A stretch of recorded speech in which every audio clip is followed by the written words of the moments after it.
we're talking about interior plants and non-edible plants that you want to grow inside your home, there are a couple great ones that do well. One is the SANSEVIERIA variety. Most people know the SANSEVIERIA variety as the mother-in-law's tongue, but there are many different types of SANSEVIERIAs, probably in the hundreds.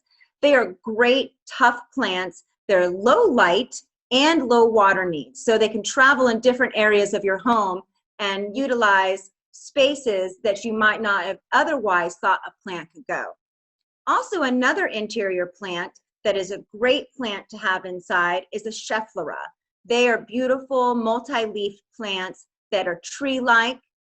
I love them. They come in variegated, which allows for a different kind of texture and color in your garden variety. And then lastly, I probably would recommend something like a rubber tree plant. Those are fabulous. They grow quick and they are, again, low maintenance needs. Most of the time, all of us want something that's not going to take too much of us, water or sun. But these also allow for different areas of plantings in your home.